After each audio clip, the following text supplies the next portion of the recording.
ಯುದ್ಧ ಅನ್ನುವಂತಹ ಗದ್ಯ ಭಾಗದ ಆಧಾರಿತವಾಗಿ ಮುಂಬರುವಂತಹ ಪರೀಕ್ಷೆಗಳಲ್ಲಿ ಯಾವೆಲ್ಲ ರೀತಿಯಾಗಿ ಪ್ರಶ್ನೆಗಳನ್ನ ಕೇಳಬಹುದು, ಕೇಳಲ್ಪಡುವಂತಹ ಪ್ರಶ್ನೆಗಳಿಗೆ ಅಂಕಗಳಿಗನುಸಾರವಾಗಿ ಹೇಗೆ ಉತ್ತರವನ್ನ ಬರೀಬೇಕು, ಹಾಗೆ ಈ ಗದ್ಯದ ಅನುಸಾರವಾಗಿ ಈ ಹಿಂದೆ ನಡೆದಿರುವ ಪರೀಕ್ಷೆಗಳಲ್ಲಿ ಯಾವೆಲ್ಲ ಪ್ರಶ್ನೆಗಳನ್ನ ಎಷ್ಟೆಷ್ಟು ಬಾರಿ ಪುನರಾವರ್ತನೆಯನ್ನ ಮಾಡಲಾಗಿದೆ ಅನ್ನೋದನ್ನ ತಿಳಿದುಕೊಳ್ಳೋಣ.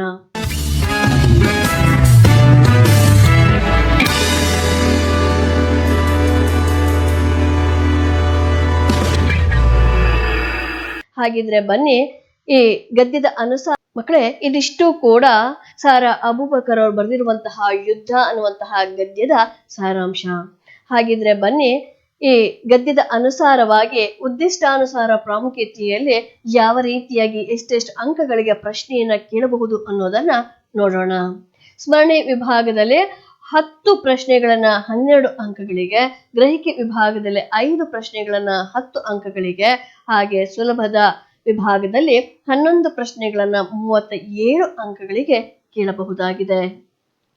ಪ್ರಶ್ನಾನುಸಾರ ಪ್ರಾಮುಖ್ಯತೆಯಲ್ಲಿ ನೋಡುವುದಾದ್ರೆ ವಸ್ತುನಿಷ್ಠ ವಿಭಾಗದಲ್ಲಿ 3 ಅಂಕಗಳಿಗೆ 3 ಪ್ರಶ್ನೆಗಳನ್ನ, ಕಿರು ಉತ್ತರವನ್ನ ಬಯಸುವಂತಹ 1 ಅಂಕದ ಪ್ರಶ್ನೆಗಳನ್ನ 6 ಅಂಕಗಳಿಗೆ 6 ಪ್ರಶ್ನೆಗಳನ್ನ, ಕಿರು ಉತ್ತರವನ್ನ ಬಯಸುವಂತಹ 2 ಅಂಕದ ಪ್ರಶ್ನೆಗಳನ್ನ 10 ಅಂಕಗಳಿಗೆ 5 ಪ್ರಶ್ನೆಗಳನ್ನ, ದೀರ್ಘ ಉತ್ತರವನ್ನ ಬಯಸುವಂತಹ 3 ಅಂಕದ ಪ್ರಶ್ನೆಗಳನ್ನ 24 ಅಂಕಗಳಿಗೆ 8 ಪ್ರಶ್ನೆಗಳನ್ನ, ಹಾಗೆಯೇ ದೀರ್ಘ ಉತ್ತರವನ್ನ ಬಯಸುವಂತಹ 4 ಅಂಕದ ಪ್ರಶ್ನೆಗಳನ್ನ 16 ಅಂಕಗಳಿಗೆ 4 ಪ್ರಶ್ನೆಗಳನ್ನ, ಒಟ್ಟಾರೆಯಾಗಿ ಈ ಗದ್ಯದ ಪ್ರಶ್ನಾನುಸಾರ ಪ್ರಾಮುಖ್ಯತೆಯಲ್ಲಿ ನೋಡುವುದಾದ್ರೆ 59 ಅಂಕಗಳಿಗೆ 26 ಪ್ರಶ್ನೆಗಳನ್ನ ಕೇಳಬಹುದಾಗಿದೆ. ಹಾಗಿದ್ರೆ ಬನ್ನಿ ಈ ಗದ್ಯದ ಅನುಸಾರವಾಗಿ ಪ್ರಶ್ನೆಗಳನ್ನ ಯಾವ ರೀತಿಯಾಗಿ ಕೇಳಬಹುದು, ಹಾಗೆಯೇ ಕೇಳಲ್ಪಡುವಂತಹ ಪ್ರಶ್ನೆಗಳಿಗೆ ಅಂಕಗಳಿಗೆ ಅನುಸಾರವಾಗಿ ಹೇಗೆ ಉತ್ತರವನ್ನ ಬರಿಬೇಕು ಅನ್ನೋದನ್ನ ಈಗ ನೋಡೋಣ. ಮೊದಲನೆಯ ಪ್ರಶ್ನೆ, ಸ್ವತಂತ್ರ ವಾಕ್ಯಗಳಾಗಿ ನಿಲ್ಲಬಲ್ಲ ಅನೇಕ ಉಪವಾಕ್ಯಗಳು ಒಂದು ಪೂರ್ಣ ಅಭಿಪ್ರಾಯದ ವಾಕ್ಯವಾಗಿದ್ದರೆ ಅದು ಆಯ್ಕೆ ಸರಳ ವಾಕ್ಯ, ಸಂಯೋಜಿತ ವಾಕ್ಯ, ಮಿಶ್ರ ವಾಕ್ಯ, ಪ್ರಶ್ನಾರ್ಥಕ ವಾಕ್ಯ. ಈ ಪ್ರಶ್ನೆಯನ್ನು 1 ಅಂಕಕ್ಕೆ ಕೇಳಲಾಗುತ್ತದೆ. ಈ ಹಿಂದೆ 3 ಬಾರಿ ಕೇಳಲಾಗಿದೆ. ಇದು ನೇರವಾಗಿ ಕೇಳಲ್ಪಟ್ಟಿರುವಂತಹ ಪ್ರಶ್ನೆಯಾಗಿದೆ. ಸ್ಮರಣೆ ವಿಭಾಗದ ಸಾಧಾರಣ ಪ್ರಶ್ನೆ. ಈ ಪ್ರಶ್ನೆಗೆ ಉತ್ತರ ಸಂಯೋಜಿತ ವಾಕ್ಯ. ಮುಂದಿನ ಪ್ರಶ್ನೆ, ಒಂದು ಅಥವಾ ಅನೇಕ ವಾಕ್ಯಗಳು ಒಂದು ಪ್ರಧಾನ ವಾಕ್ಯಕ್ಕೆ ಅಧೀನಗಳಾಗಿರುವ ವಾಕ್ಯ. ಆಯ್ಕೆ ಸಾಮಾನ್ಯ ವಾಕ್ಯ, ಸಂಯೋಜಿತ ವಾಕ್ಯ, ಪ್ರಶ್ನಾರ್ಥಕ ವಾಕ್ಯ, ಮಿಶ್ರ ವಾಕ್ಯ. ಈ ಪ್ರಶ್ನೆಯನ್ನು 1 ಅಂಕಕ್ಕೆ ಕೇಳಲಾಗುತ್ತದೆ. ಈ ಹಿಂದೆ 3 ಬಾರಿ ಪುನರಾವರ್ತನೆಯಾಗಿದೆ. ಇದು ನೇರವಾಗಿ ಕೇಳಲ್ಪಟ್ಟಿರುವಂತಹ ಪ್ರಶ್ನೆಯಾಗಿದೆ. ಸ್ಮರಣೆ ವಿಭಾಗದ ಸಾಧಾರಣ ಪ್ರಶ್ನೆ. ಈ ಪ್ರಶ್ನೆಗೆ ಉತ್ತರ ಮಿಶ್ರ ವಾಕ್ಯ. ಮುಂದಿನ ಪ್ರಶ್ನೆ, ಒಂದು ಪೂರ್ಣ ಕ್ರಿಯಾಪದದೊಂದಿಗೆ ಸ್ವತಂತ್ರವಾಗಿರೋ ವಾಕ್ಯ. ಆಯ್ಕೆ ಸಾಮಾನ್ಯ ವಾಕ್ಯ, ಸಂಯೋಜಿತ ವಾಕ್ಯ, ಪ್ರಶ್ನಾರ್ಥಕ ವಾಕ್ಯ, ಮಿಶ್ರ ವಾಕ್ಯ. ಈ ಪ್ರಶ್ನೆಯನ್ನು 1 ಅಂಕಕ್ಕೆ ಕೇಳಲಾಗುತ್ತದೆ. ಈ ಹಿಂದೆ ಒಮ್ಮೆ ಕೇಳಲಾಗಿದೆ. ಇದು ನೇರವಾಗಿ ಕೇಳಲ್ಪಟ್ಟಿರುವಂತಹ ಪ್ರಶ್ನೆಯಾಗಿದೆ. ಸ್ಮರಣೆ ವಿಭಾಗದ ಸುಲಭದ ಪ್ರಶ್ನೆ. ಈ ಪ್ರಶ್ನೆಗೆ ಉತ್ತರ ಸಾಮಾನ್ಯ ವಾಕ್ಯ. ಮುಂದಿನ ಪ್ರಶ್ನೆ, ರಾಹಿಲನು ತುರ್ತು ಪರಿಸ್ಥಿತಿ ನಿರ್ವಹಣೆಗೆ ಭದ್ರವಾಗಿ ಹಿಡಿದುಕೊಂಡಿದ್ದೇನು. ಈ ಪ್ರಶ್ನೆಯನ್ನು 1 ಅಂಕಕ್ಕೆ ಕೇಳಲಾಗುತ್ತದೆ. ಈ ಹಿಂದೆ 3 ಬಾರಿ ಕೇಳಲಾಗಿದೆ. ಇದು ನೇರವಾಗಿ ಕೇಳಲ್ಪಟ್ಟಿರುವಂತಹ ಪ್ರಶ್ನೆಯಾಗಿದೆ. ಸ್ಮರಣೆ ವಿಭಾಗದ ಸಾಧಾರಣ ಪ್ರಶ್ನೆ. ಈ ಪ್ರಶ್ನೆಗೆ ಉತ್ತರ ರಾಹಿಲನು ತುರ್ತು ಪರಿಸ್ಥಿತಿ ನಿರ್ವಹಣೆಗೆ ಔಷಧ ಮತ್ತು ಶಸ್ತ್ರಚಿಕಿತ್ಸಾ ಸಾಮಾನುಗಳ ಪೆಟ್ಟಿಗೆಯನ್ನು ಭದ್ರವಾಗಿ ಹಿಡಿದುಕೊಂಡಿದ್ದನು. ಮುಂದಿನ ಪ್ರಶ್ನೆ, ಗಡಿ ಪ್ರದೇಶಗಳಲ್ಲಿ ಬ್ಲಾಕ್ಔಟ್ ನಿಯಮವನ್ನು ಏತಕ್ಕಾಗಿ ಪಾಲಿಸಲಾಗುತ್ತದೆ. ಈ ಪ್ರಶ್ನೆಯನ್ನು 1 ಅಂಕಕ್ಕೆ ಕೇಳಲಾಗುತ್ತದೆ. ಈ ಹಿಂದೆ ಒಮ್ಮೆ ಕೇಳಲಾಗಿದೆ. ಇದು ನೇರವಾಗಿ ಕೇಳಲ್ಪಟ್ಟಿರುವಂತಹ ಪ್ರಶ್ನೆಯಾಗಿದೆ. ಸ್ಮರಣೆ ವಿಭಾಗದ ಸಾಧಾರಣ ಪ್ರಶ್ನೆ. ಈ ಪ್ರಶ್ನೆಗೆ ಉತ್ತರ ಗಡಿ ಪ್ರದೇಶದಲ್ಲಿ ವಿಮಾನ ದಾಳಿಯಿಂದ ರಕ್ಷಿಸಿಕೊಳ್ಳಲು ಬ್ಲಾಕ್ಔಟ್ ನಿಯಮವನ್ನು ಪಾಲಿಸಲಾಗುತ್ತದೆ. ಮುಂದಿನ ಪ್ರಶ್ನೆ, ರಾಹಿಲನು ಯಾರು. ಈ ಪ್ರಶ್ನೆಯನ್ನು 1 ಅಂಕಕ್ಕೆ ಕೇಳಲಾಗುತ್ತದೆ. ಈ ಹಿಂದೆ 2 ಬಾರಿ ಕೇಳಲಾಗಿದೆ. ಇದು ನೇರವಾಗಿ ಕೇಳಲ್ಪಟ್ಟಿರುವಂತಹ ಪ್ರಶ್ನೆಯಾಗಿದೆ. ಸ್ಮರಣೆ ವಿಭಾಗದ ಸಾಧಾರಣ ಪ್ರಶ್ನೆ. ಈ ಪ್ರಶ್ನೆಗೆ ಉತ್ತರ ರಾಹಿಲನು ಒಬ್ಬ ಸೈನಿಕ ವೈದ್ಯ. ಮುಂದಿನ ಪ್ರಶ್ನೆ, ರಾಹಿಲನು ಮುದುಕಿಯ ಎದುರಿಗೆ ನುಡಿದ ಗಂಭೀರವಾದ ಮಾತು ಯಾವುದು? ಈ ಪ್ರಶ್ನೆಯನ್ನು 1 ಅಂಕಕ್ಕೆ ಕೇಳಲಾಗುತ್ತದೆ. ಈ ಹಿಂದೆ ಒಮ್ಮೆ ಕೇಳಲಾಗಿದೆ. ಇದು ನೇರವಾಗಿ ಕೇಳಲ್ಪಟ್ಟಿರುವಂತಹ ಪ್ರಶ್ನೆಯಾಗಿದೆ. ಸ್ಮರಣೆ ವಿಭಾಗದ ಸಾಧಾರಣ ಪ್ರಶ್ನೆ. ಈ ಪ್ರಶ್ನೆಗೆ ಉತ್ತರ, ರಾಹಿಲನು ಮುದುಕಿಯ ಎದುರಿಗೆ ನುಡಿದ ಗಂಭೀರವಾದ ಮಾತು, ನಾನು ಯುದ್ಧ ಮಾಡುವ ಮೂರ್ಖರ ಕಡೆಯವನಲ್ಲ, ಸಂಕಷ್ಟಕ್ಕೀಡಾದ ಮನುಷ್ಯರ ಕಡೆಯವನು. ಮುಂದಿನ ಪ್ರಶ್ನೆ, ಯುದ್ಧದ ಬಗೆಗೆ ಮುದುಕಿಯು ಏನೆಂದು ಗೊಣಗಿಕೊಂಡು ಬಾಗಿಲು ತೆರೆದಳು? ಈ ಪ್ರಶ್ನೆಯನ್ನು 1 ಅಂಕಕ್ಕೆ ಕೇಳಲಾಗುತ್ತದೆ. ಈ ಹಿಂದೆ ಒಮ್ಮೆ ಕೇಳಲಾಗಿದೆ. ಇದು ನೇರವಾಗಿ ಕೇಳಲ್ಪಟ್ಟಿರುವಂತಹ ಪ್ರಶ್ನೆಯಾಗಿದೆ. ಸ್ಮರಣೆ ವಿಭಾಗದ ಸಾಧಾರಣ ಪ್ರಶ್ನೆ. ಈ ಪ್ರಶ್ನೆಗೆ ಉತ್ತರ, ಎಲ್ಲರಿಗೂ ದೇಹಕ್ಕೂ ಮನಸ್ಸಿಗೂ ಗಾಯ ಮಾಡುವುದೇ ಯುದ್ಧದ ಪರಿ ಎಂದು ಗೊಣಗಿಕೊಂಡು ಬಾಗಿಲು ತೆರೆದಳು. ಮುಂದಿನ ಪ್ರಶ್ನೆ, ಸೈನ್ಯದಲ್ಲಿದ್ದ ವೈದ್ಯನ ಹೆಸರೇನು? ಈ ಪ್ರಶ್ನೆಯನ್ನು 1 ಅಂಕಕ್ಕೆ ಕೇಳಲಾಗುತ್ತದೆ. ಈ ಹಿಂದೆ ಒಮ್ಮೆ ಕೇಳಲಾಗಿದೆ. ಇದು ಪರೋಕ್ಷವಾಗಿ ಕೇಳಲ್ಪಟ್ಟಿರುವಂತಹ ಪ್ರಶ್ನೆಯಾಗಿದೆ. ಸ್ಮರಣೆ ವಿಭಾಗದ ಸಾಧಾರಣ ಪ್ರಶ್ನೆ. ಈ ಪ್ರಶ್ನೆಗೆ ಉತ್ತರ, ಸೈನ್ಯದಲ್ಲಿದ್ದ ವೈದ್ಯನ ಹೆಸರು ರಾಹೇಲ್. ಮುಂದಿನ ಪ್ರಶ್ನೆ, ನಿರ್ಜೀವವಾಗಿರುವ ಮಗುವನ್ನು ನೋಡಿ ಮುದುಕಿ ನಿರಾಶೆಯಿಂದ ಹೇಳಿದ್ದೇನು? ಈ ಪ್ರಶ್ನೆಯನ್ನು 2 ಅಂಕಗಳಿಗೆ ಕೇಳಲಾಗುತ್ತದೆ. ಈ ಹಿಂದೆ ಒಮ್ಮೆ ಕೇಳಲಾಗಿದೆ. ಇದು ನೇರವಾಗಿ ಕೇಳಲ್ಪಟ್ಟಿರುವಂತಹ ಪ್ರಶ್ನೆಯಾಗಿದೆ. ಗ್ರಹಿಕೆ ವಿಭಾಗದ ಸಾಧಾರಣ ಪ್ರಶ್ನೆ. ಈ ಪ್ರಶ್ನೆಗೆ ಉತ್ತರ, ನಿರ್ಜೀವವಾಗಿರುವ ಮಗುವನ್ನು ನೋಡಿ ಮುದುಕಿ, ಇಷ್ಟು ವರ್ಷಗಳಿಂದ ಹಂಬಲಿಸಿ ಹುಟ್ಟಿದ ಮಗು ಕೊನೆಗೂ ದಕ್ಕಲಿಲ್ಲವಲ್ಲ. ಈ ಯುದ್ಧವಿಲ್ಲದೆ ಹೋಗಿದ್ದರೆ ನನ್ನ ಮಗುವನ್ನು ಹೇಗಾದರೂ ಬದುಕಿಸಿಕೊಳ್ಳುತ್ತಿದ್ದೆವಲ್ಲ ದೇವರೇ, ಈ ಮನುಷ್ಯರಿಗೆ ಎಂತಹ ಬುದ್ಧಿ ಕೊಡುತ್ತೀಯಾ? ನಿರಾಶೆಯಿಂದ ಹೇಳಿದಳು. ಮುಂದಿನ ಪ್ರಶ್ನೆ, ಡಾಕ್ಟರ್ಗೆ ವಿಮಾನದ ಪೈಲಟ್ ಏನು ಹೇಳಿದನು? ಈ ಪ್ರಶ್ನೆಯನ್ನು 2 ಅಂಕಗಳಿಗೆ ಕೇಳಲಾಗುತ್ತದೆ. ಈ ಹಿಂದೆ ಒಮ್ಮೆ ಕೇಳಲಾಗಿದೆ. ಇದು ನೇರವಾಗಿ ಕೇಳಲ್ಪಟ್ಟಿರುವಂತಹ ಪ್ರಶ್ನೆಯಾಗಿದೆ. ಗ್ರಹಿಕೆ ವಿಭಾಗದ ಸಾಧಾರಣ ಪ್ರಶ್ನೆ. ಈ ಪ್ರಶ್ನೆಗೆ ಉತ್ತರ, ಡಾಕ್ಟರ್ಗೆ ವಿಮಾನದ ಪೈಲಟ್, ಡಾಕ್ಟರ್ ರೇಡಿಯೋ ಸಮನಾಗಿ ಕಾರ್ಯನಿರ್ವಹಿಸುತ್ತಿಲ್ಲ. ಭೂಪ್ರದೇಶದೊಂದಿಗೆ ಸಂಪರ್ಕ ಬೆಳೆಸಲು ಸಾಧ್ಯವಾಗುತ್ತಿಲ್ಲ. ಎಲ್ಲಾದರೂ ಹೇಗಾದರೂ ಇಳಿಯೋಣ ಎಂದರೆ ಈ ಕತ್ತಲೆಯಲ್ಲಿ ಏನೂ ಕಾಣಿಸ್ತಾ ಇಲ್ಲವಲ್ಲ ಎಂದು ಹೇಳಿದನು. ಮುಂದಿನ ಪ್ರಶ್ನೆ, ಮಹಿಳೆಯ ಆರ್ತನಾದ ಕೇಳಿ ರಾಹಿಲನ ಮನದಲ್ಲಿ ಮೂಡಿದ ಪ್ರಶ್ನೆಗಳ್ಯಾವುವು? ಈ ಪ್ರಶ್ನೆಯನ್ನು 2 ಅಂಕಗಳಿಗೆ ಕೇಳಲಾಗುತ್ತದೆ. ಈ ಹಿಂದೆ 2 ಬಾರಿ ಕೇಳಲಾಗಿದೆ. ಇದು ನೇರವಾಗಿ ಕೇಳಲ್ಪಟ್ಟಿರುವಂತಹ ಪ್ರಶ್ನೆಯಾಗಿದೆ.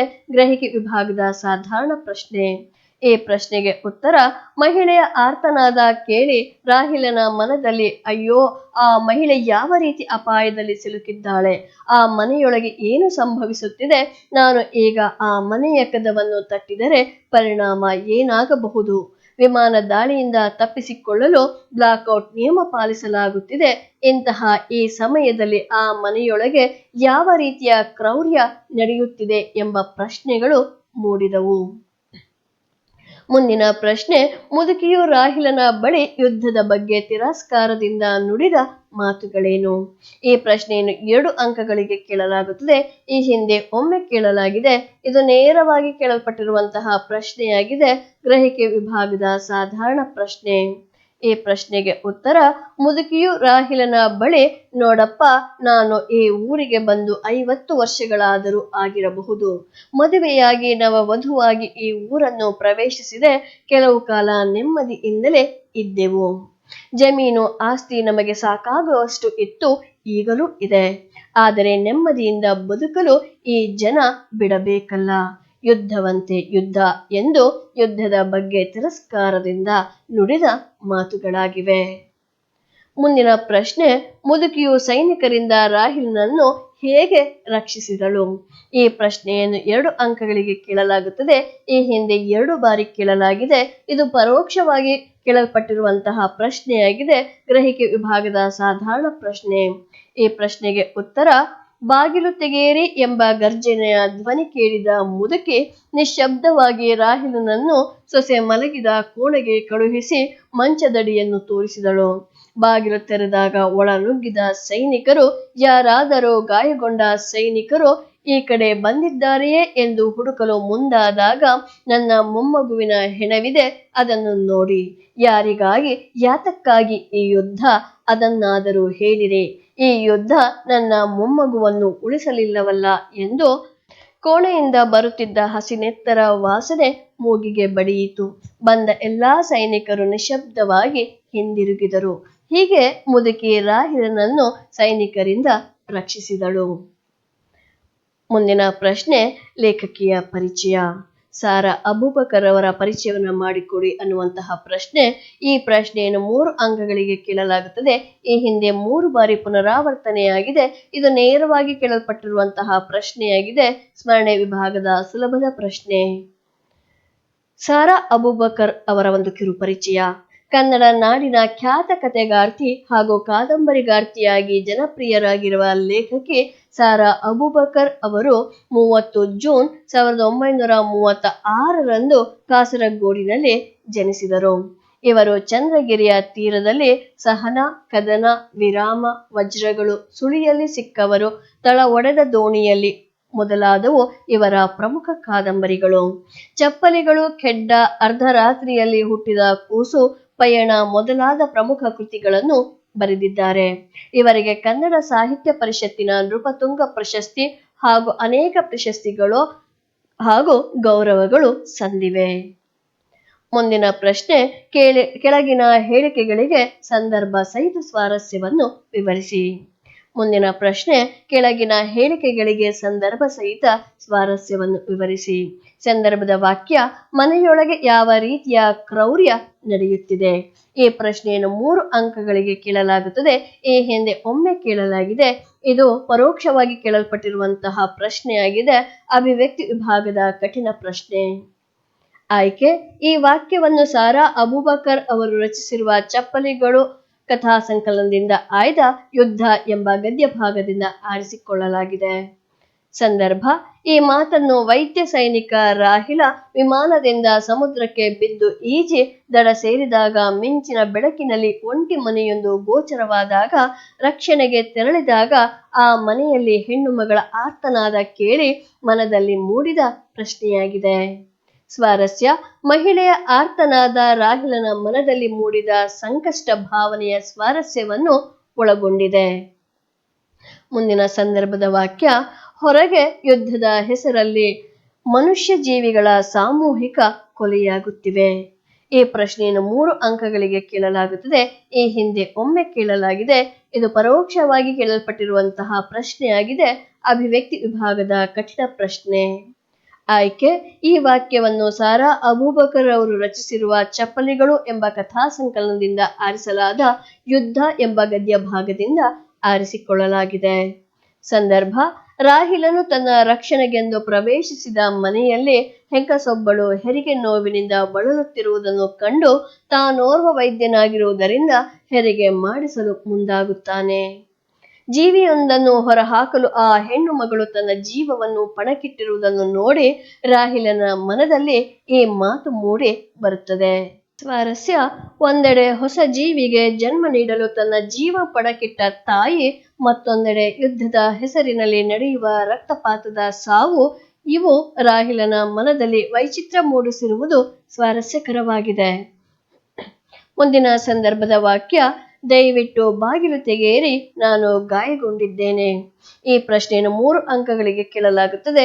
ಈ ಹಿಂದೆ ಒಮ್ಮೆ ಕೇಳಲಾಗಿದೆ. ಇದು ನೇರವಾಗಿ ಕೇಳಲ್ಪಟ್ಟಿರುವಂತಹ ಪ್ರಶ್ನೆಯಾಗಿದೆ. ಅಭಿವ್ಯಕ್ತಿ ವಿಭಾಗದ ಸಾಧಾರಣ ಪ್ರಶ್ನೆ. ಆಯ್ಕೆ, ಈ ವಾಕ್ಯವನ್ನು ಸಾರಾ ಅಬೂಬಕರ್ ಅವರು ರಚಿಸಿರುವ ಚಪ್ಪಲಿಗಳು ಎಂಬ ಕಥಾ ಸಂಕಲನದಿಂದ ಆರಿಸಲಾದ ಯುದ್ಧ ಎಂಬ ಗದ್ಯ ಭಾಗದಿಂದ ಆರಿಸಿಕೊಳ್ಳಲಾಗಿದೆ. ಸಂದರ್ಭ, ಯುದ್ಧದ ಸಂದರ್ಭದಲ್ಲಿ ವಿಮಾನ ಸ್ಫೋಟದಿಂದ ಒಂದು ಕಾಲು ಗಾಯಗೊಂಡು ನೀರಿನಲ್ಲಿ ಈಜುವಾಗ ಮಿಂಚಿನ ಬೆಳಕಿನಿಂದ ದಡ ಸೇರಿದನು. ನಂತರ ನಡೆಯಲು ಬಾರದೆ ಇರುವಾಗ ಮತ್ತೊಂದು ಮಿಂಚಿನ ಬೆಳಕಿನಿಂದ ಒಂದು ಒಂಟಿ ಮನೆ ಕಾಣಿಸಿತು. ಆಗ ತೆವಳುತ್ತಾ ಆ ಮನೆಯ ಬಾಗಿಲ ಹತ್ತಿರ ಹೋಗಿ ಆ ಮನೆಯಲ್ಲಿನ ಹಿರಿಯ ಮಹಿಳೆಗೆ, ದಯವಿಟ್ಟು ಬಾಗಿಲು ತೆಗೆಯಿರಿ, ನಾನು ಗಾಯಗೊಂಡಿದ್ದೇನೆ ಎಂದು ಡಾಕ್ಟರ್ ರಾಹೇಲ್ ಹೇಳಿದನು. ಸ್ವಾರಸ್ಯ, ಯುದ್ಧದ ಸಂದರ್ಭದಲ್ಲಿ ಗಾಯಗೊಂಡಿರುವ ವ್ಯಕ್ತಿಯು ವೈರಿ ಮಿತ್ರ ಎಂಬ ಭೇದವನ್ನು ಮರೆತು ರಕ್ಷಣೆಗಾಗಿ ಇನ್ನೊಬ್ಬರ ಸಹಾಯವನ್ನು ಕೇಳುವ ದಯನೀಯ ಸ್ಥಿತಿಯೇ ಇಲ್ಲಿ ವ್ಯಕ್ತವಾಗಿದೆ. ಮುಂದಿನ ಸಂದರ್ಭದ ವಾಕ್ಯ, ನಾನಾಕೆಯನ್ನು ಪರೀಕ್ಷಿಸುವೆ, ನೀವು ಬಿಸಿ ನೀರು ಸಿದ್ಧಪಡಿಸಿ. ಈ ಪ್ರಶ್ನೆಯನ್ನು 3 ಅಂಕಗಳಿಗೆ ಕೇಳಲಾಗುತ್ತದೆ. ಈ ಹಿಂದೆ ಒಮ್ಮೆ ಕೇಳಲಾಗಿದೆ. ಇದು ನೇರವಾಗಿ ಕೇಳಲ್ಪಟ್ಟಿರುವಂತಹ ಪ್ರಶ್ನೆಯಾಗಿದೆ. ಅಭಿವ್ಯಕ್ತಿ ವಿಭಾಗದ ಕಠಿಣ ಪ್ರಶ್ನೆ. ಆಯ್ಕೆ: ಈ ವಾಕ್ಯವನ್ನು ಸಾರಾ ಅಬೂಬಕರ್ ಅವರು ರಚಿಸಿರುವ ಚಪ್ಪಲಿಗಳು ಎಂಬ ಕಥಾ ಸಂಕಲನದಿಂದ ಆಯ್ದ ಯುದ್ಧ ಎಂಬ ಗದ್ಯ ಭಾಗದಿಂದ ಆರಿಸಿಕೊಳ್ಳಲಾಗಿದೆ. ಸಂದರ್ಭ: ಮುದುಕಿಯ ಸೊಸೆಗೆ ಹೆರಿಗೆಯ ನೋವು ಬಂದಿತ್ತು. ಆದರೆ ಯುದ್ಧದ ಸಂದರ್ಭವಾದ್ದರಿಂದ ಡಾಕ್ಟರನ್ನು ಅಥವಾ ಸೂಲಗಿತ್ತಿಯನ್ನು ಕರೆತರಲಾಗುತ್ತಿರಲಿಲ್ಲ. ರಾಹಿಲನು ತಾನು ಡಾಕ್ಟರ್ ಎಂದು ಹೇಳಿದಾಗ ಅವಳು ಆತನನ್ನು ತನ್ನ ಸೊಸೆಯ ಹತ್ತಿರ ಕರೆದುಕೊಂಡು ಹೋದಳು. ಆಗ ರಾಹಿಲನು ನಾನಾಕೆಯನ್ನು ಪರೀಕ್ಷಿಸುವೆ, ನೀವು ಬಿಸಿ ನೀರು ಸಿದ್ಧಪಡಿಸಿ ಎಂದು ಮುದುಕಿಗೆ ಹೇಳಿದನು. ಸ್ವಾರಸ್ಯ: ಯುದ್ಧದ ಸಂದರ್ಭದಲ್ಲಿ ವೈರಿ ಮಿತ್ರ ಎಂಬ ಭೇದವನ್ನು ಮರೆತು ಪರೀಕ್ಷಿಸಿ ಹೆರಿಗೆ ಮಾಡಿಸುವ ಮಾನವೀಯತೆ, ವೃತ್ತಿಧರ್ಮ ಹಾಗೂ ಹೆರಿಗೆಯ ನಂತರದ ಆರೈಕೆಯನ್ನು ಮಾಡಲು ಬೇಕಾದ ಪೂರ್ವ ತಯಾರಿಯೇ ಇಲ್ಲಿನ ಸ್ವಾರಸ್ಯವಾಗಿದೆ. ಮುಂದಿನ ಸಂದರ್ಭದ ವಾಕ್ಯ: ಯುದ್ಧಕ್ಕೆ ಹೋದ ತನ್ನ ಮಗನ ಕಣ್ಣುಗಳಂತೆಯೇ ಇವೆಯಲ್ಲ. ಈ ಪ್ರಶ್ನೆಯನ್ನು 3 ಅಂಕಗಳಿಗೆ ಕೇಳಲಾಗುತ್ತದೆ. ಈ ಹಿಂದೆ ಒಮ್ಮೆ ಕೇಳಲಾಗಿದೆ. ಇದು ನೇರವಾಗಿ ಕೇಳಲ್ಪಟ್ಟಿರುವಂತಹ ಪ್ರಶ್ನೆಯಾಗಿದೆ. ಅಭಿವ್ಯಕ್ತಿ ವಿಭಾಗದ ಸಾಧಾರಣ ಪ್ರಶ್ನೆ. ಆಯ್ಕೆ: ಈ ವಾಕ್ಯವನ್ನು ಸಾರಾ ಅಬೂಬಕರ್ ಅವರು ರಚಿಸಿರುವ ಚಪ್ಪಲಿಗಳು ಎಂಬ ಕಥಾ ಸಂಕಲನದಿಂದ ಆಯ್ದ ಯುದ್ಧ ಎಂಬ ಗದ್ಯ ಭಾಗದಿಂದ ಆರಿಸಿಕೊಳ್ಳಲಾಗಿದೆ. ಸಂದರ್ಭ: ಮುದುಕಿಯ ಸೊಸೆಗೆ ಹೆರಿಗೆಯನ್ನು ಮಾಡಿಸಿ ಅವಳ ಸೊಸೆಯನ್ನು ಉಳಿಸಿ ನಂತರ ತನ್ನ ಕಾಲಿಗೆ ಆದ ಗಾಯಕ್ಕೆ ಆರೈಕೆ ಮಾಡಿಕೊಂಡು ವಿಶ್ರಾಂತಿಗಾಗಿ ಮಲಗಲು ಜಾಗ ಕೇಳುವಾಗ ಆ ಮುದುಕಿಗೆ ಆತನ ಬಗ್ಗೆ ಸಂಶಯ ಮೂಡುವಾಗಲೇ ಹೊರಗಡೆ ಸೈನಿಕರು ಬಾಗಿಲು ತೆಗೆಯಲು ಬರುತ್ತಿರುವಾಗ ಮುದುಕಿಯು ರಾಹಿಲನನ್ನು ನೋಡಿ ಈ ಮೇಲಿನಂತೆ ತನ್ನ ಮನದಲ್ಲಿ ಅಂದುಕೊಳ್ಳುತ್ತಾಳೆ. ಸ್ವಾರಸ್ಯ: ಯುದ್ಧದ ಸಂದರ್ಭದಲ್ಲಿ ವೈರಿ ಮಿತ್ರ ಎಂಬ ಭೇದವನ್ನು ಮರೆತು ತಮಗೆ ಸಹಾಯ ಮಾಡಿದವನು ವೈರಿ ಕಡೆಯವನು ಎಂದು ತಿಳಿದೂ ಸಹ ಆತನು ತನ್ನ ಮಗನಂತೆ ಅಪಾಯದಲ್ಲಿದ್ದಾನೆಂದು ಬಗೆದು ಆತನನ್ನು ರಕ್ಷಿಸುವುದೇ ಇಲ್ಲಿನ ಸ್ವಾರಸ್ಯವಾಗಿದೆ. ಮುಂದಿನ ಸಂದರ್ಭದ ವಾಕ್ಯ: ನನ್ನ ಮೊಮ್ಮಗುವಿನ ಹೆಣವಿದೆ ಅಲ್ಲಿ, ಅದನ್ನು ನೋಡಿ. ಈ ಪ್ರಶ್ನೆಯನ್ನು 3 ಅಂಕಗಳಿಗೆ ಕೇಳಲಾಗುತ್ತದೆ. ಈ ಹಿಂದೆ ಒಮ್ಮೆ ಕೇಳಲಾಗಿದೆ. ಇದು ನೇರವಾಗಿ ಕೇಳಲ್ಪಟ್ಟಿರುವಂತಹ ಪ್ರಶ್ನೆಯಾಗಿದೆ. ಅಭಿವ್ಯಕ್ತಿ ವಿಭಾಗದ ಸಾಧಾರಣ ಪ್ರಶ್ನೆ. ಆಯ್ಕೆ: ಈ ವಾಕ್ಯವನ್ನು ಸಾರಾ ಅಬೂಬಕರ್ ಅವರು ರಚಿಸಿರುವ ಚಪ್ಪಲಿಗಳು ಎಂಬ ಕಥಾ ಸಂಕಲನದಿಂದ ಆರಿಸಲಾದ ಯುದ್ಧ ಎಂಬ ಗದ್ಯ ಭಾಗದಿಂದ ಆರಿಸಿಕೊಳ್ಳಲಾಗಿದೆ. ಸಂದರ್ಭ: ಯುದ್ಧದ ಸಂದರ್ಭದಲ್ಲಿ ಒಂದು ವಿಮಾನವನ್ನು ಹೊಡೆದುರುಳಿಸಿದಾಗ ಅದರಲ್ಲಿನ ವೈರಿ ಪಡೆಯವರು ಬದುಕಿ ಉಳಿದಿರುವರೇ ಎಂದು ಸೈನಿಕರು ಮನೆಯಲ್ಲಿ ಪರಿಶೀಲಿಸುವಾಗ ಮುದುಕಿಯು ಸೈನಿಕರಿಗೆ ನನ್ನ ಮೊಮ್ಮಗುವಿನ ಹೆಣವಿದೆ ಅಲ್ಲಿ, ಅದನ್ನೂ ನೋಡಿ ಎಂದು ಹೇಳಿದಳು. ಸ್ವಾರಸ್ಯ: 2 ದೇಶಗಳ ನಡುವಿನ ಯುದ್ಧ ಅನೇಕ ಅಮಾಯಕರನ್ನು ಬಲಿ ತೆಗೆದುಕೊಳ್ಳುತ್ತದೆ. ಯುದ್ಧದಿಂದ ಸಾಮಾನ್ಯ ಜನರು ಮತ್ತು ಅವರ ಕುಟುಂಬದವರು ಬಲಿಯಾಗುತ್ತಾರೆ ಎಂಬುದು ಇಲ್ಲಿನ ಸ್ವಾರಸ್ಯವಾಗಿದೆ. ಮುಂದಿನ ಸಂದರ್ಭದ ವಾಕ್ಯ: ನಾನು ಯುದ್ಧ ಮಾಡುವ ಮೂರ್ಖರ ಕಡೆಯವನಲ್ಲ. ಈ ಪ್ರಶ್ನೆಯನ್ನು 3 ಅಂಕಗಳಿಗೆ ಕೇಳಲಾಗುತ್ತದೆ. ಈ ಹಿಂದೆ ಒಮ್ಮೆ ಕೇಳಲಾಗಿದೆ. ಇದು ಪರೋಕ್ಷವಾಗಿ ಕೇಳಲ್ಪಟ್ಟಿರುವಂತಹ ಪ್ರಶ್ನೆಯಾಗಿದೆ. ಅಭಿವ್ಯಕ್ತಿ ವಿಭಾಗದ ಸಾಧಾರಣ ಪ್ರಶ್ನೆ. ಆಯ್ಕೆ: ಈ ವಾಕ್ಯವನ್ನು ಸಾರಾ ಅಬೂಬಕರ್ ಅವರು ರಚಿಸಿರುವ ಚಪ್ಪಲಿಗಳು ಎಂಬ ಕಥಾ ಸಂಕಲನದಿಂದ ಆರಿಸಲಾದ ಯುದ್ಧ ಎಂಬ ಗದ್ಯ ಭಾಗದಿಂದ ಆರಿಸಿಕೊಳ್ಳಲಾಗಿದೆ.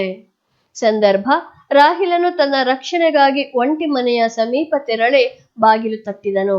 ದಯವಿಟ್ಟು ಬಾಗಿಲು ತೆಗೆಯಿರಿ, ನಾನು ಗಾಯಗೊಂಡಿದ್ದೇನೆ ಎಂದು ಅಂಗಲಾಚಿದನು. ಆಗ ಮನೆಯೊಳಗಿನ ಮುದುಕಿಯು, ಗಾಯ ಎಲ್ಲರಿಗೂ, ದೇಹಕ್ಕೂ ಮನಸ್ಸಿಗೂ ಗಾಯ ಮಾಡುವುದೇ ಯುದ್ಧದ ಪರಿ ತಾನೆ ಎಂದು ಹೇಳುತ್ತಾ ಬಾಗಿಲು ತೆರೆದಳು. ಆ ಸಂದರ್ಭದಲ್ಲಿ ರಾಹಿಲನು ಈ ಮಾತನ್ನು ಮುದುಕಿಗೆ ಹೇಳುತ್ತಾನೆ. ಸ್ವಾರಸ್ಯ: ಜನಸಾಮಾನ್ಯರಲ್ಲಿ ಯುದ್ಧದ ಬಗೆಗೆ ಇರುವ ತಿರಸ್ಕಾರವನ್ನು ಯುದ್ಧದಲ್ಲಿ ನೊಂದವರು ಧರ್ಮ ಭಿನ್ನತೆ, ದೇಶ ಭಿನ್ನತೆ, ವೈರಿ ಮಿತ್ರ ಎಂಬುದನ್ನು ಪರಿಗಣಿಸದೆ ಪರಸ್ಪರರು ಸಂಕಷ್ಟ ಪರಿಹಾರಕ್ಕೆ, ರಕ್ಷಣೆಗೆ ತೊಡಗುವ ಮಾನವೀಯ ಮೌಲ್ಯಯುತ ನಡವಳಿಕೆಗಳು ಇಲ್ಲಿ ಮನೋಜ್ಞವಾಗಿ ಮೂಡಿಬಂದಿವೆ. ಮುಂದಿನ ಪ್ರಶ್ನೆ: ರಾಹಿಲ ಮತ್ತು ಮುದುಕಿಯ ಮನದಲ್ಲಿ ಮೂಡಿಬರುವ ಮಾನವೀಯತೆ, ಸಹಕಾರವನ್ನು ಸಂಕ್ಷಿಪ್ತವಾಗಿ ವಿವರಿಸಿ. ಈ ಪ್ರಶ್ನೆಯನ್ನು 4 ಅಂಕಗಳಿಗೆ ಕೇಳಲಾಗುತ್ತದೆ. ಈ ಹಿಂದೆ ಒಮ್ಮೆ ಕೇಳಲಾಗಿದೆ. ಇದು ಪರೋಕ್ಷವಾಗಿ ಕೇಳಲ್ಪಟ್ಟಿರುವಂತಹ ಪ್ರಶ್ನೆಯಾಗಿದೆ. ಅಭಿವ್ಯಕ್ತಿ ವಿಭಾಗದ ಸಾಧಾರಣ ಪ್ರಶ್ನೆ. ಈ ಪ್ರಶ್ನೆಗೆ ಉತ್ತರ, ರಾಹಿಲ ಮತ್ತು ಮುದುಕಿಯ ಮನದಲ್ಲಿ ಮೂಡಿ ಬಂದಿರುವ ಮಾನವೀಯತೆಯ ಸಹಕಾರವೆಂದರೆ, ಸೈನ್ಯದಲ್ಲಿ ವೈದ್ಯನಾಗಿದ್ದ ರಾಹಿಲನು ವಿಮಾನ ಸ್ಫೋಟದಿಂದ ಗಾಯಗೊಂಡು ನೀರಿಗೆ ಬಿದ್ದನು. ಪ್ರಯಾಸದಿಂದ ಈಜಿ ದಡ ಸೇರಿದರೂ ಕಾಲಿಗೆ ಗಾಯವಾದ್ದರಿಂದ ನಡೆಯಲಾರದೆ ಆ ಕತ್ತಲಲ್ಲಿ ಮಿಂಚಿನ ಬೆಳಕನ್ನು ಅನುಸರಿಸಿ ಧಾರಾಕಾರ ಮಳೆಯಲ್ಲಿ ಒಂಟಿ ಮನೆಗೆ ತೆವಳುತ್ತಾ ಬಂದನು. ಆ ಮನೆಯಲ್ಲಿ ಮುದುಕಿಯ ಸೊಸೆ ಹೆರಿಗೆ ಬೇನೆಯನ್ನು ಅನುಭವಿಸುತ್ತಿದ್ದಳು. ರಾಹಿಲನು, ಅಮ್ಮ, ನಾನೋರ್ವ ಡಾಕ್ಟರ್, ನಾನಾಕೆಯನ್ನು ಪರೀಕ್ಷಿಸಲೇ ಎಂದು ಕೇಳಿದನು. ಮುದುಕಿಯು ಸಂತೋಷದಿಂದ ಒಪ್ಪಿಕೊಳ್ಳುವಳು. ರಾಹಿಲನು ತನ್ನ ಒದ್ದೆ ಬಟ್ಟೆ ಬದಲಿಗೆ ಮುದುಕಿ ಕೊಟ್ಟ ಆಕೆಯ ಮಗನ ಬಟ್ಟೆ ಧರಿಸುತ್ತಾನೆ. ತನಗೆ ತೀವ್ರವಾಗಿ ಕಾಲಿಗೆ ಪೆಟ್ಟಾಗಿದ್ದರೂ ಅದನ್ನು ಕಡೆಗಣಿಸಿ ಸೊಸೆಯ ಆರೈಕೆಗೆ ಸಿದ್ಧನಾಗುತ್ತಾನೆ. ಸೊಸೆಯನ್ನು ಪರೀಕ್ಷಿಸುತ್ತಾನೆ. ಯಾವುದೇ ವೈದ್ಯಕೀಯ ಉಪಕರಣ, ಔಷಧಿಗಳು ಇಲ್ಲದಿದ್ದರೂ ತನ್ನ ವೈದ್ಯ ವೃತ್ತಿಯ ಅನುಭವದ ಮೇಲೆ ಬಹಳಷ್ಟು ಪ್ರಯತ್ನಪಟ್ಟು ಸೊಸೆಯನ್ನು ಬದುಕಿಸುತ್ತಾನೆ. ಆದರೆ ಮಗುವನ್ನು ಬದುಕಿಸಲಾಗಲಿಲ್ಲ. ರಾಹಿಲನು ಇಲ್ಲದಿದ್ದರೆ ಸೊಸೆಯೂ ಬದುಕುತ್ತಿರಲಿಲ್ಲ. ಮುದುಕಿಯು ರಾಹಿಲನು ಯುದ್ಧದ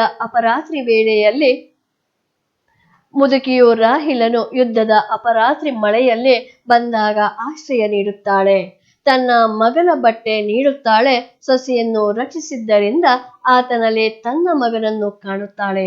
ವೈರಿ ಸೈನಿಕರು ಮುದುಕಿಯ ಮನೆ ಶೋಧಿಸಲು ಮನೆ ಹೊರಗೆ ಬಂದಾಗ ತನ್ನ ಸೊಸೆ ಮಲಗಿಕೊಂಡಿರುವ ಮಂಚದಡಿ ರಾಹಿಲನನ್ನು ಅಡಗಿಸುತ್ತಾಳೆ. ಸೈನಿಕರು ಒಳ ಬಂದಾಗ ಮೊಮ್ಮಗುವಿನ ಶವದ ಎದುರು ಗೋಳಾಡುತ್ತಾಳೆ. ಇದನ್ನು ಕಂಡು ಸೈನಿಕರು ಹೊರಟು ಹೋಗುತ್ತಾರೆ. ನಂತರ ಮುದುಕಿಯು ರಾಹಿಲನಿಗೆ ಉಳಿಯಲು ಬೇರೆ ಕೋಣೆ ವ್ಯವಸ್ಥೆ ಮಾಡುತ್ತಾಳೆ. ಒಂದೆರಡು ದಿನಗಳಲ್ಲಿ ಪರಸ್ಪರರಲ್ಲಿ ವಿಶ್ವಾಸ ಮೂಡಿತು. ಮುಂದಿನ ಪ್ರಶ್ನೆ, ಮುದುಕಿಯು ತನ್ನ ಮಗನು ಯುದ್ಧಕ್ಕೆ ಹೋದ ಸಂದರ್ಭವನ್ನು ಹೇಗೆ ವಿವರಿಸಿದಳು? ಈ ಪ್ರಶ್ನೆಯನ್ನು 4 ಅಂಕಗಳಿಗೆ ಕೇಳಲಾಗುತ್ತದೆ. ಈ ಹಿಂದೆ 2 ಬಾರಿ ಪುನರಾವರ್ತನೆಯಾಗಿದೆ. ಇದು ನೇರವಾಗಿ ಕೇಳಲ್ಪಟ್ಟಿರುವಂತಹ ಪ್ರಶ್ನೆಯಾಗಿದೆ. ಅಭಿವ್ಯಕ್ತಿ ವಿಭಾಗದ ಸಾಧಾರಣ ಪ್ರಶ್ನೆ. ಈ ಪ್ರಶ್ನೆಗೆ ಉತ್ತರ, ರಾಹಿಲನು ಮುದುಕಿಗೆ, ನಿಮ್ಮ ಮಗ ಈಗ ಎಲ್ಲಿದ್ದಾನೆಂದು ಕೇಳಿದಾಗ ಮುದುಕಿಯು, ನನ್ನ ಮಗ ಯುದ್ಧಕ್ಕೆ ಹೋಗಿದ್ದಾನೆ. ನನ್ನ ಮಗ ಇನ್ನೂ ಚಿಕ್ಕ ಹುಡುಗನಾಗಿದ್ದಾಗ ಅವನ ತಂದೆಯನ್ನು ಯುದ್ಧಕ್ಕೆ ಕರೆದುಕೊಂಡು ಹೋಗಿದ್ದರು. ಆದರೆ ಹಿಂತಿರುಗಲಿಲ್ಲ.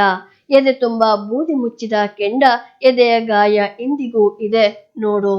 ಎಲ್ಲ ದುಃಖ ನುಂಗಿಕೊಂಡು ಮಗನನ್ನು ಸಾಕಿ ಸಲಹಿದೆ. ಮದುವೆಯನ್ನು ಮಾಡಿದೆ. ಈಗ 5-6 ವರ್ಷಗಳ ಬಳಿಕ ಸೊಸೆ ಗರ್ಭಿಣಿಯಾದಳು. ಮನೆಯಲ್ಲೊಂದು ಪುಟ್ಟ ಮಗುವಿನ ಅಳು ಕೇಳಲು ನನ್ನ ಮಗನು ತುದಿಗಾಲಲ್ಲಿ ನಿಂತು ಕಾಯುತ್ತಿದ್ದನು.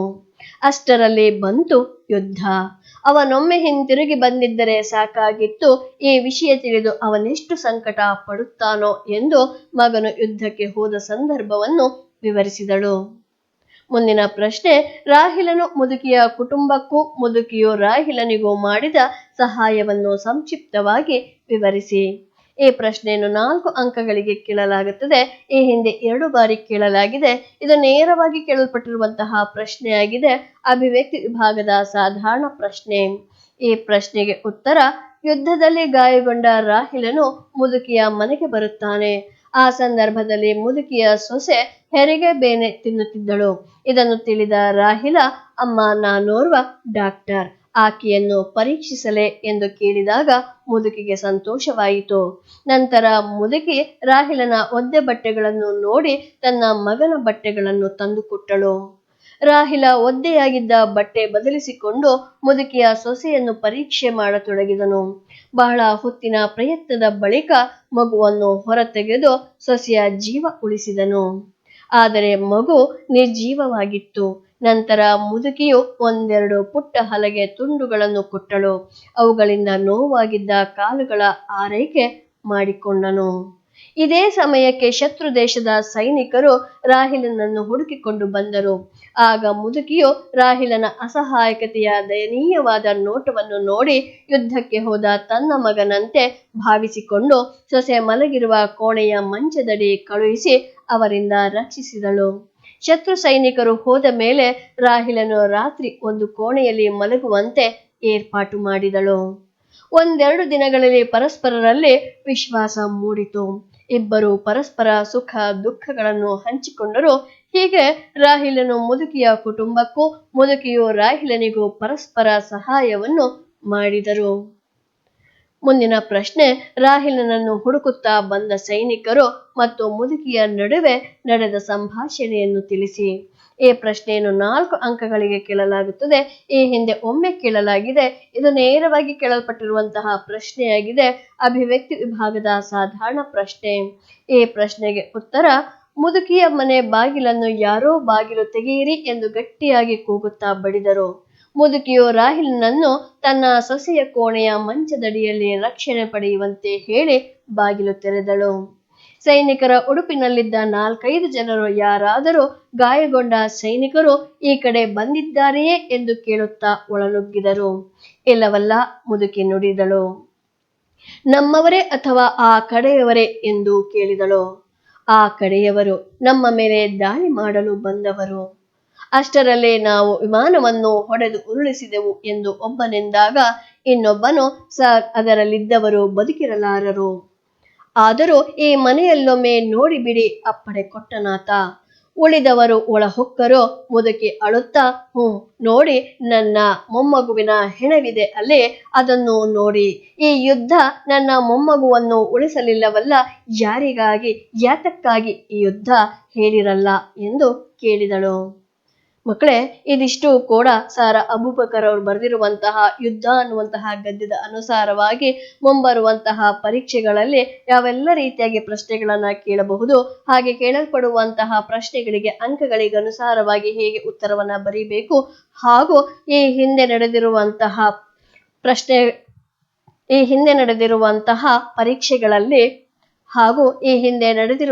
ಪರೀಕ್ಷೆಗಳಲ್ಲಿ ಈ ಗದ್ಯದ ಅನುಸಾರವಾಗಿ ಯಾವೆಲ್ಲ ಪ್ರಶ್ನೆಗಳನ್ನ ಎಷ್ಟೆಷ್ಟು ಬಾರಿ ಪುನರಾವರ್ತನೆಯಾಗಿದೆ ಅನ್ನುವುದನ್ನ ತಿಳಿದುಕೊಂಡ್ರೆ ಧನ್ಯವಾದಗಳು.